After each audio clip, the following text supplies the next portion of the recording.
Then he said, will you give me the password? I said again in Munyambore, you have already done enough. You are not getting the password. There was someone who was like commanding them. He came and he said, what's happening here? He said, leave her alone. Then he said. Meanwhile, in that moment, they were already upstairs, creating havoc. The ones who were outside were beating our askari and the other boy that we lived with. Some other group was already in our helper's room, picking her up from her house. Now, they bring her, she's holding her cross and her Bible. She is new, she doesn't know anything.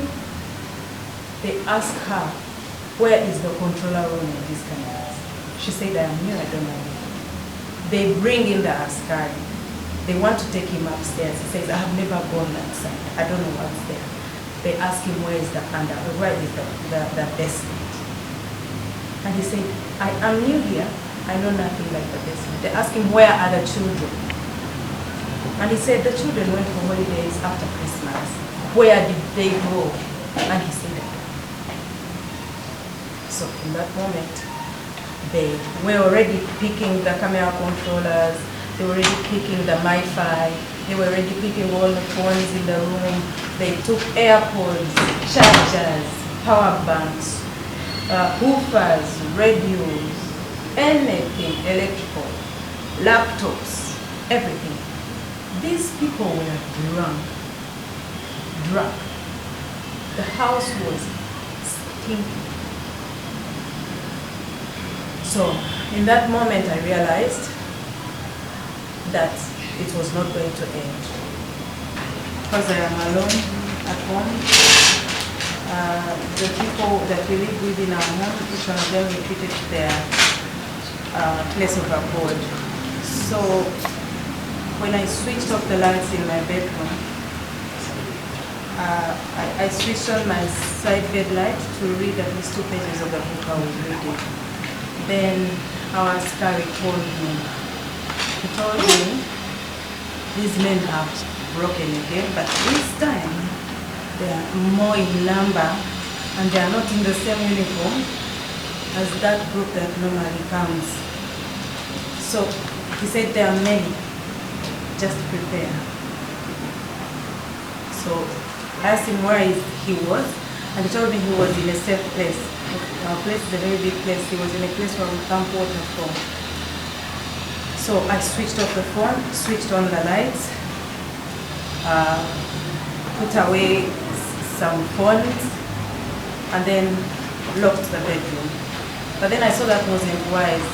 I opened the door to the veranda to get at least a video, some evidence, because such a number, I knew when they come, they will take out every kind of evidence. So I took a video and sent it to my son and told him, Solomon, these people are here, but this time it's a bigger number, it's a different group. He said, can I post this? I said, please post it. Then I called our other son. I called him son, but I called Dax. Dax is Bobby's younger brother. I called him and said, Dax, this is the end. He said, what do you mean? I said, these people are here. So I locked the bedroom and then I walked downstairs. They had already put ladders at the front of the house. On those stairs, they had put ladders and were climbing to come to the veranda of the bedroom. So I locked the bedroom and walked down. Then I went to the bathroom, the general bathroom downstairs, and I called one of our neighbors. Everyone I called actually picked up very fast. I told him, we are in trouble, please alert the neighborhood. In that moment, they started saying in Munyambore, Igura. Then I came out of the bathroom and came to the sitting room. They were in the windows. Every window that you see on that house had like 7 people peeping through it. They said, Igura. And I said, Tinkuzaku Igura. Literally meaning open. And I said, I'm not going to open. Then I sat on the stairs. And they broke the door, broke the windows. A swarm of men, big muscles, height so high, they looked the same. When I looked down, they had almost the same shoe size. That group is a group that is selected. You can see that they selected them according to height, to weight, to size, to color. And they belong from one tribe. They all swam in. At that moment, I looked down on the floor. Then I could see footsteps going to different directions of the house. Some going to the corridors, some going to the lounge, and some bypassed me on the stairs. And went upstairs. Now, in that moment, one of them came and told me, come and sit in the chair. I got off the stairs, I sat on the floor. Because in that moment, I wasn't sure my knees would allow me to stay in the chair. I sat on the floor. So he walked behind me, knelt behind me, and said, give me the phone. And I did this, I gave it to him. Then he said, remove the password. I said, I'm not removing the password. He said, in the password. And I said, password to the Then he walked past me with the phone, went outside, talked to some people, came in with 4 men. Extra. Already the sitting room has more men standing, some with hammers. Each one of them was armed. I have never seen such firearms. New, fresh. So ignore the other like 40, 50 that were in the sitting room. He called him. They came. When they came, he went back behind me. I was wearing my husband's nightie because these days I was feeling like I can't wear my nightie. Something is going to happen in that night. So I was wearing a biker, and on top of it, I was wearing the nightie. So he held the trousers of the nightie and pulled me up. Then he held the shirt of the nightie from the back. He was using one arm. So he held it, then he brought the phone in front of me and said, remove the password. I said, I have told you I will not remove the password. The one that he came with held me in the neck and lifted me off my feet in the neck.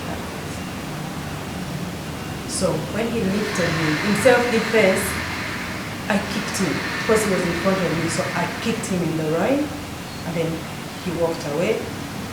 This one pulled me, the buttons of my shirt broke, and he stayed with my shirt in his hands.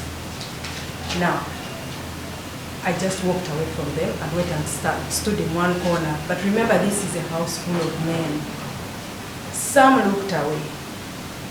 Some were unbothered. One of them said in Uganda, Nedda nedda mama mugize satire. Then one of them held his hand and walked him out.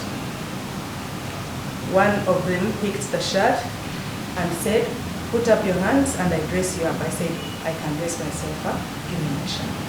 Gave it to me, I put it on. Of course the buttons were not on. And then I sat down. When I sat down, they lifted me again. Now this time by these, because I play these when I'm going to sleep. That same man held me by my hair, lifted me up. We have holes in the sitting room, and hit my head on the hole and slit my mouth. So when he hit me, he pulled me down and sat me down. Then he pushed my head and I went down, and they sat on me. I could feel 4 bodies seated on me. Then he said, will you give me the password? I said again in Munyangore, you have already done enough. You are not getting the password. There was someone who was like commanding them. He came in, he said, what's happening here? He said, leave her alone. Then he sat. Meanwhile, in that moment, they were already upstairs, creating havoc. The ones who were outside were beating our askari and the other boy that we lived with. Some other group was already in our helper's room, picking her up from her house. Now, they bring her, she's holding her cross and her Bible. She is new, she doesn't know anything. They ask her, where is the controller room in these cameras? She said, I am new, I don't know anything. They bring in the askari. They want to take him upstairs. He says, I have never gone that side. I don't know what's there. They ask him, where is the basement? And he said, I am new here. I know nothing like the basement. They asked him, where are the children? And he said, the children went for holidays after Christmas. Where did they go? And he said, so in that moment, they were already picking the camera controllers, they were already picking the MiFi, they were already picking all the phones in the room. They took AirPods, chargers, power banks, hoofers, radios, anything electrical, laptops, everything. These people were drunk. The house was stinking. So in that moment I realized that it was not going to end. They took the girl out, they took the askari out, and then they started asking me, so you brought your brother to run in the Kampala MP seat. Did he win? You think you can just bring foreigners and bring them in Kampala? I think they will win. And then another one asked me and said, you got married to a, I don't know what they call a winners. What do they call a winners in English? A winners is like a traitor. It's like the worst person that there can be in the world. He said, you married that traitor of the Muganda. Were you not seeing that? In that moment, I think out of rage, I started feeling dizzy. I started feeling hot. I asked for water. They brought me water. Those same people gave me my water. I drank it. And then the next time I got to see myself, I was sleeping in a pool of vomit on the veranda. And they were home. So it is the scary who drove me out and drove me here. In that whole mix, we still had the police which has kept me under house arrest for 8 days. The other thing they kept asking me was, where is your husband? I told them I don't know where he is. They said, before we beat that round head of yours, where is your husband? I said, you can do whatever you like. I don't need any reason. They even asked the same thing to the askari. And he said, he went to vote, he came back the next day, I didn't see him because I work in the evening, so I don't know what time. That's how it was. But by the time they left, they had broken all the doors. They had broken all the windows. You'll see the pictures. They had pulled down the TV. They had caused havoc everywhere. Pulled my children's clothes out of wardrobes. Pulled beds out of the room.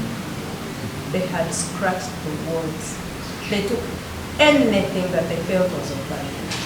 So this group was a group of murderers. It was a group of thieves. They took all my phones.